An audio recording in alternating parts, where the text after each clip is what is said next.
Hola, ¿qué tal? Yo soy Adolfo Rangel Díaz de la Vega. Actualmente soy jefe de la carrera de actuaría en la Universidad La Salle de la Ciudad de México.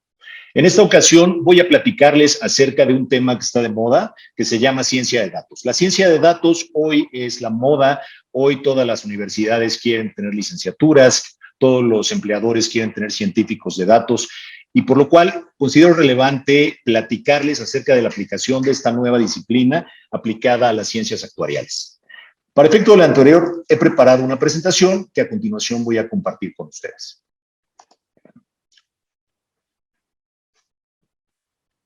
Muy bien.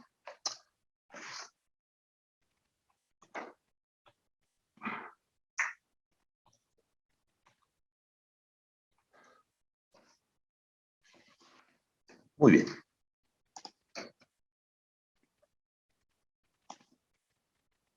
Desde su creación, la licenciatura en actuaría ha formado profesionistas que han destacado en diferentes ámbitos. Originalmente, la carrera fue diseñada para atender las necesidades de personal especializado en la cuantificación del riesgo inherente en la actividad aseguradora. Sin embargo, por la versatilidad y alcance de los conocimientos que se adquieren durante la etapa de estudios, los actuarios siempre han sido invitados a colaborar en áreas de nueva creación. Así, en los años 60, la naciente ciencia de la computación acogió a los actuarios que, para facilitar la resolución de problemas propios de su carrera, se convirtieron de manera natural en excelentes programadores y encontraron empleo fuera de las aseguradoras, particularmente en bancos y en entidades gubernamentales. Fue ahí precisamente donde comenzaron a involucrarse en temas de economía, toda vez que en el México de los 70 la economía comenzó a vislumbrarse como una disciplina cuantitativa, siempre siguiendo las tendencias y modas de los Estados Unidos. Para los 80, los mercados de capitales alcanzaron niveles de rendimiento espectaculares y es entonces que los intermediarios financieros se enfocaron en captar talento que contara con herramientas para explicar y predecir el comportamiento de dichos mercados. Evidentemente, quienes no aprenden historia están condenados a repetir los errores del pasado y el crack bursátil de finales de los 80 fue un recordatorio de esa lección. Por supuesto, había que implementar métodos de control para evitar catástrofes financieras en el futuro. Y ahí, comenzando los 90, nació la Administración de Riesgos Financieros. Como en cualquier disciplina de nueva creación, fue necesario buscar expertos en métodos cuantitativos, buen manejo de herramientas computacionales y, por supuesto, dominio de la estadística. No es necesario profundizar mucho para darse cuenta que, de nuevo, los actuarios fueron considerados como una de las primeras alternativas. Así llegó el siglo XXI. La evolución de la tecnología facilitó el almacenamiento de información a gran escala y el acceso a ella desde cualquier computadora de escritorio. Alguna mente brillante infirió que hurgar en ese gran volumen de información podría dar lugar a generar conocimiento útil para descubrir conexiones ocultas entre los datos y predecir tendencias futuras, para lo cual se sugirió la aplicación de técnicas de estadística multivariada y, posteriormente, la combinación de ellas con métodos de inteligencia artificial. Y así nació la ciencia de datos. Hoy en día todo el mundo habla de ciencia de datos, sin embargo, no cualquiera puede describirla. De hecho, los llamados científicos de datos son actualmente vistos como oráculos. La percepción general de esta nueva disciplina es que abarca conocimientos especializados de matemáticas, de estadística y de computación, pero también se mencionan términos nuevos como machine learning, procesamiento del lenguaje natural y Big Data. En virtud de lo anterior, vale la pena definirla formalmente.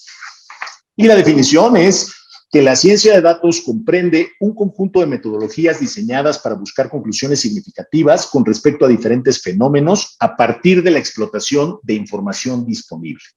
Y entonces surgen preguntas. ¿Qué es eso de la información disponible? ¿Dónde está? ¿De dónde proviene? ¿Quién la posee? Información disponible, bueno, pues los datos provienen de nuestro entorno. Y en términos recientes podemos hablar de likes, podemos hablar de tweets, podemos hablar de clics y también podemos hablar de transacciones financieras, por supuesto. Y todo ello constituye la fuente de información que fluye de manera continua. ¿Qué se puede hacer con los datos? Primero, describir el estado actual de una organización o de un proceso. Segundo, detectar eventos anómalos, por ejemplo, compras fraudulentas a través de Internet. Se puede diagnosticar las causas de eventos y comportamientos, por ejemplo, el historial de cada cliente de Spotify o de Netflix. Se puede también diagnosticar el por qué los domingos de fútbol se incrementa la venta de cerveza y así comportamientos muy parecidos a la conducta humana. Por supuesto, también con los datos se puede pronosticar eventos o fenómenos, por ejemplo, el tamaño de alguna población o el quebranto de alguna empresa. Todos estos ejemplos que estoy mencionando están relacionados con el campo de los negocios. Sin embargo, a partir de los datos, también se pueden proponer soluciones a problemas en las ciencias de la salud, en la astronomía, en la meteorología y un sinfín de disciplinas. La ciencia de datos, como dije al principio, está de moda. Todo el mundo habla de ciencia de datos. Se han creado ya licenciaturas, maestrías, y en las bolsas de trabajo la demanda de expertos es creciente. En pocas palabras, la ciencia de datos está de moda. Dicho en términos coloquiales, data science is the new black. ¿Y eso por qué? Pues como dice la diapositiva, la tecnología ha permitido el almacenamiento masivo de datos. Es impresionante la cantidad de información que fluye de manera continua. Cualquiera puede revisar su teléfono, cualquiera puede sorprenderse por la cantidad de imágenes y mensajes que lleva en el bolsillo. Varios miles de imágenes, audios y videos son guardados en nuestros dispositivos e intercambiados un sinnúmero de veces. Como dicen los clásicos, esa información es oro molido, pues a partir de ella se pueden determinar patrones de consumo y tendencias a nivel individual. Ahora bien, existen tres grandes áreas en ciencia de datos. Primero está el aprendizaje automático, que en lenguaje cotidiano se conoce como machine learning. En segundo lugar está el Internet de las cosas, que abarca todo un universo, desde relojes hasta refrigeradores, pasando por dispositivos que se encargan de activar iluminación, de regar los jardines, de controlar las presas, por mencionar algunos de ellos, por supuesto. El tercer rubro es el aprendizaje profundo, que se conoce como el deep learning, que se basa en redes neuronales artificiales. Si bien estas tres áreas resultan de bastante interés, Machine Learning es el área que actualmente se estudia y aplica dentro del ámbito actuarial. ¿Y qué es esto del Machine Learning o del aprendizaje automático? ¿No? El aprendizaje automático comprende algoritmos que, sin ser específicamente dirigidos, aprenden patrones complejos en un espacio multidimensional. ¡Wow! ¿Qué significa eso? Primero, los algoritmos que no son específicamente dirigidos se refiere a que los datos pueden tener formatos no clásicos. Es decir, ya no es necesario que sean valores numéricos o categóricos almacenados dentro de una tabla. Pueden ser videos, pueden ser imágenes, inclusive pueden ser sonidos. Segundo, tradicionalmente la modelación matemática comprende el poder explicar algún problema mediante ecuaciones que en más de una ocasión nos han provocado algún dolor de cabeza. Existen problemas que no pueden ser representados por ecuaciones, pero que a través de métodos de aprendizaje automático pueden ser abordados. En tercer lugar, podemos hablar que en el mundo actual es posible enfrentarse a bancos de datos que estén compuestos por cientos de miles de atributos y millones de instancias. Un ejemplo típico son bancos de datos que tienen información de ciencias genómicas. Ahí nos perdemos en la información y entonces ya no podemos abordarlos de la forma tradicional. De esta manera, a partir de la explotación de grandes, muy grandes, enormes bancos de datos, los métodos de Machine Learning pueden resultar de mucha utilidad para encontrar la relación entre variables, para inferir, para hacer predicciones, para auxiliar de manera importante en la toma de decisiones dentro de entornos que no son estáticos. Por supuesto, la generación de información fresca es continua. Cada vez hay más datos para analizar. Por ejemplo, cada día hay nuevos usuarios de redes sociales que comienzan a interactuar en ese entorno. Aquí en la pantalla vemos un dato duro que hay que analizar varias veces, ¿no? Ahí dice que durante el periodo comprendido entre 2017 y 2019 se generaron 9 veces más datos que todo lo que existía al cierre de 2016. Esa es una de esas cifras que en muchas ocasiones no tenemos la percepción adecuada para comprender grandes magnitudes, ¿no? En algún momento, cuando nos hablan de millones o de miles de millones o de cientos de miles de millones, ya no alcanzamos a distinguir la diferencia, ¿no? Por eso es relevante poner atención al respecto. Otro aspecto a considerar dentro del Machine Learning es que los modelos no son universales ni son una panacea tampoco, ¿no? El riesgo de que un modelo de Machine Learning funcione para algún banco de datos, pero no para los demás, es un riesgo latente. Por ejemplo, si yo utilizo los datos relativos a las empresas que cotizan en la Bolsa de Nueva York y con esos datos armo un modelo para tratar de predecir quebranto en pymes mexicanas, pues seguramente los resultados van a estar sesgados porque son individuos diferentes, ¿no? No puedo compararlos así de forma directa. Contrario a lo que se hace en métodos como el análisis de regresión, por ejemplo, es indispensable mantener toda la información. La eliminación de outliers carece de sentido dentro de la ciencia de datos. En todo caso, es posible estandarizarlos para simplificar los modelos, pero tengo que quedarme con toda la información. Lo que puede parecer un evento extremo o un evento raro, estadísticamente a lo mejor no es tan raro ni tan extremo y por eso más vale considerarlo, ¿no? ¿Qué pasa si quiero aplicar Machine Learning para abordar un problema? Pues antes de hacerlo, debo cumplir algunos requisitos. Primero, debo tener un fenómeno a estudiar claramente definido. Y esto, pues, no nada más es dentro de la ciencia de datos y el Machine Learning. Esto es en general cuando hago análisis, ¿no? Si no comprendo lo que quiero analizar, pues entonces no tengo un punto de partida. Entonces, ese es el primer requisito, contar con un fenómeno claramente definido. En segundo lugar, debo contar con una pregunta concreta sobre dicho fenómeno, ¿no? Una pregunta directa. Si esto varía, gano más, pierdo, quiebro, ¿no? Hay que tener una pregunta concreta sobre dicho fenómeno. Y en tercer lugar, debo contar con un conjunto de datos relativo a ese fenómeno. ¿Para qué? Para poder hacer inferencia, para poder hacer experimentos y en un momento dado proponer un modelo. Todo esto que estoy diciendo es en general para hablar de ciencia de datos. Por supuesto, la intención de esta plática, el enfoque es irnos hacia la aplicación a las ciencias actuariales. Y si voy a hablar de ciencias actuariales, forzosamente tengo que hablar de economía y de finanzas. Y si voy a hablar de economía y de finanzas, entonces, por supuesto, tengo que mencionar la hipótesis de los mercados eficientes, ¿verdad? La hipótesis de los mercados eficientes establece que los precios de los activos operados en un mercado reflejan toda la información disponible. ¿Y eso qué significa? Pues veamos. En primer lugar, la hipótesis afirma que no es posible lograr de manera sistemática rendimientos atípicos a partir de algún conjunto de información, debido a que todos los participantes tienen acceso a dicha información y todos la usan en el mismo sentido. Es decir, todos los participantes buscan maximizar su riqueza.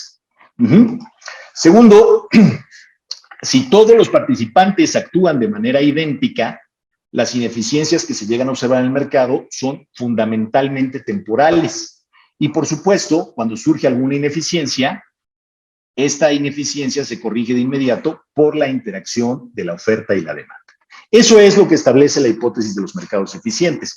Tradicionalmente, esta hipótesis se basa en diferentes teorías. La teoría de oferta y demanda, la teoría de expectativas racionales, la teoría de elección racional, la racionalidad limitada, la información asimétrica, la economía conductual, la teoría de juegos y, por supuesto, la evaluación, ¿verdad?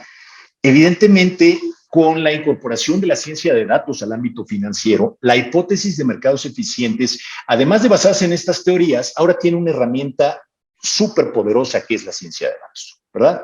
Entonces, con esta incorporación de ciencia de datos a estas teorías, la percepción de la hipótesis de mercados eficientes ha mejorado. Veamos brevemente cada una de ellas, ¿no? Hablemos de la ley de oferta y demanda. En la ley de oferta y demanda se establece que la variación en alguna de ellas provoca que los precios se ajusten y plantean la existencia de un precio de equilibrio. El precio de equilibrio surge cuando las fuerzas que influyen en la producción, distribución y venta de algún producto están balanceadas. Evidentemente, el precio de equilibrio no es estático. Cuando el precio de equilibrio es distinto al precio de mercado, surgen ineficiencias.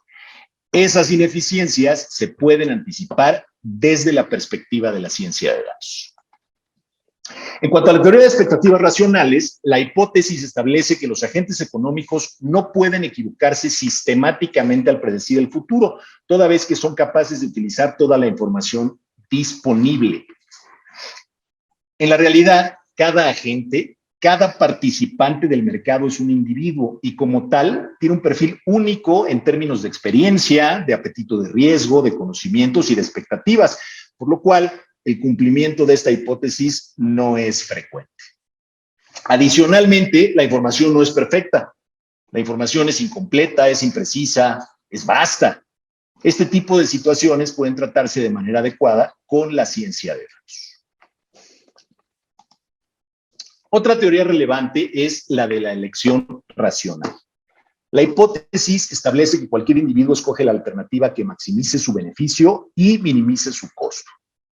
Aquí el problema nuevamente es la mala calidad y la gran cantidad de información.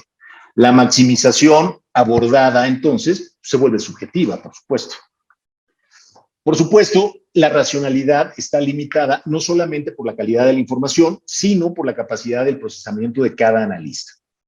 Ante esta situación, la ciencia de datos ha conseguido uniformar los procesos de manera tal que la explotación de la información ocurra de manera óptima y eso a su vez favorece la eficiencia de los mercados. Un punto relevante también es la asimetría en la información. Aunque en teoría todos los participantes del mercado poseen la misma información, en la vida real siguen presentes las oportunidades para lograr arbitraje financiero, donde una misma transacción favorece a algunos y perjudica a otros en términos de rentabilidad.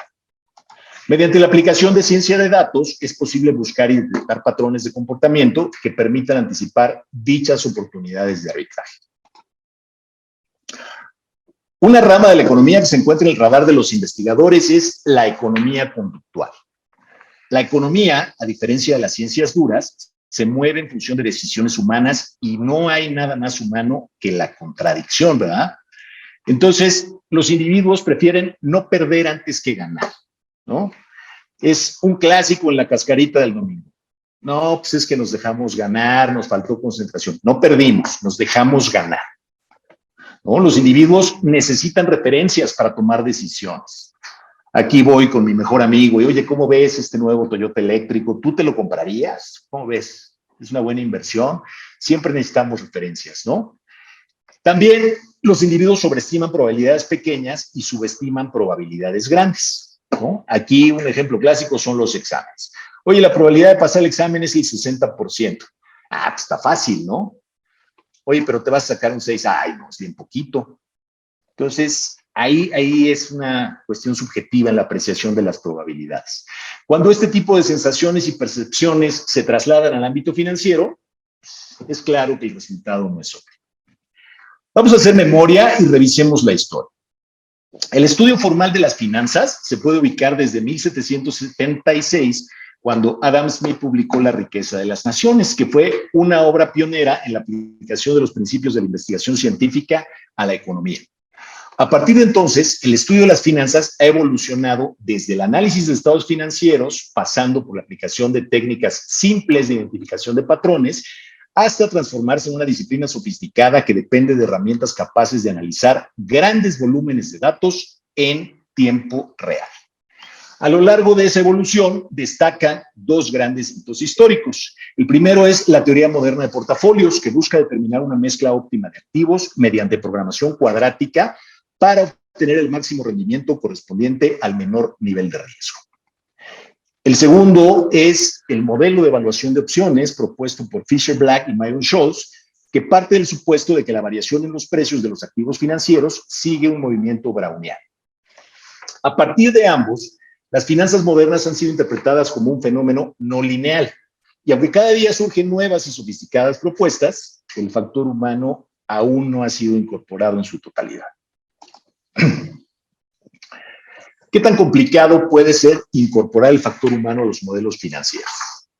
Bueno, los seres humanos somos emocionales, sujetos a temores, a esperanzas, a plazos, y todo eso implica que no tomemos decisiones objetivamente, sobre todo cuando tomar una decisión conlleva conflictos de interés.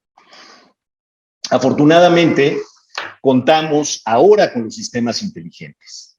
Los sistemas inteligentes son capaces de superar a los seres humanos al decidir con base en conocimiento adquirido a partir de datos duros. A fin de cuentas, una máquina, un robot, no comete fraude, a menos, por supuesto, que haya sido programado para tal efecto, ¿no? Sin embargo, en las finanzas existe subjetividad en los problemas a resolver.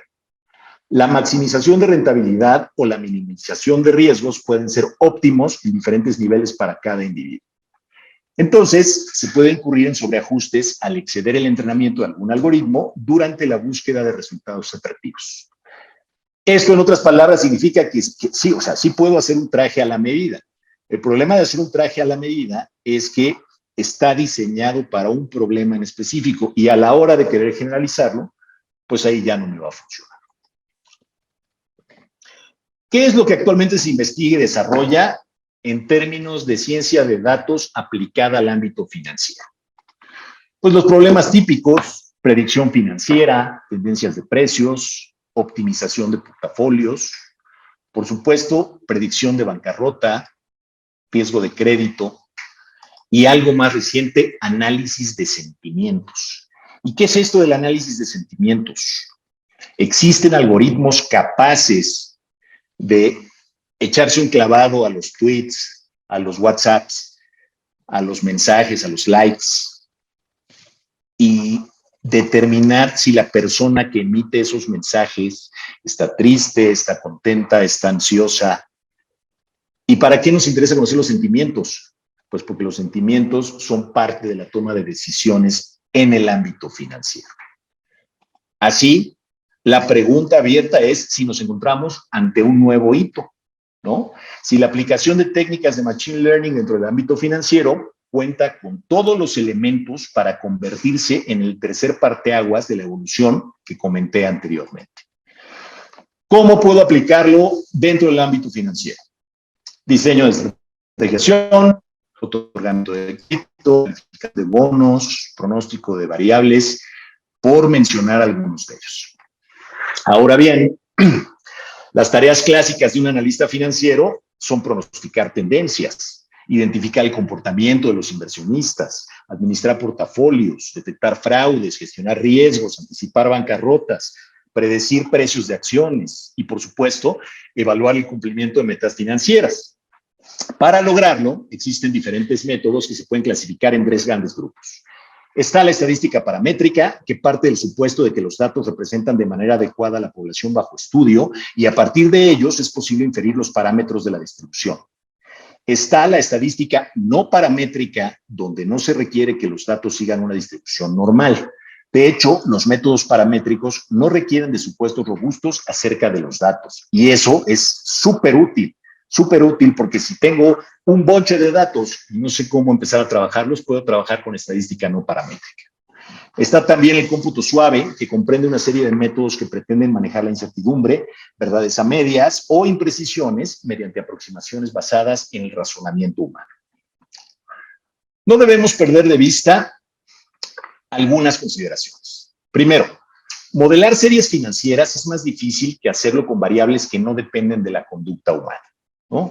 Modelar series de tiempo para pronosticar tormentas, para pronosticar manchas solares, para pronosticar extracción de petróleo, es mucho más sencillo que series donde las variables dependen de que un presidente se levanta de mal humor, que una economía decide dar un golpe de timón a su estrategia. Depende de muchas cosas más. El músculo computacional y la flexibilidad funcional del Machine Learning siempre encontrarán un patrón en los datos. Siempre. Y esto puede dar lugar a sobreajustes. Insisto, puedo crear un traje tan a la medida que sea de use y tire, ¿no? Lo uso, hago mi pronóstico y ya no me sirvió. ¿Por qué? Porque fue diseñado para un problema súper específico. Más allá de predecir precios, el Machine Learning se debe utilizar para buscar nuevas teorías a partir del análisis sofisticado de datos complejos. Las nuevas teorías son las que van a producir los pronósticos. Y algo que nos enseñan desde estadística básica: correlación no implica causalidad. Así, para concluir, me gustaría mencionar temas en los que la ciencia de datos puede aplicarse dentro del ámbito financiero. Y estoy hablando de simulación de precios en los mercados financieros, definición del perfil de riesgo de distintas inversiones, proyectos desde perspectiva actuarial, criptomonedas, que hoy está en boga, ¿no? El análisis y observación de cada uno de ellos no son tareas triviales. Eso debe quedar clarísimo. En virtud de eso, la propuesta de nuevos algoritmos para hacerlo abre horizontes que se antojan retadores y apasionantes. Con esto concluyo. Espero haber despertado su interés en este nuevo campo de investigación y espero también que hayan disfrutado de la charla.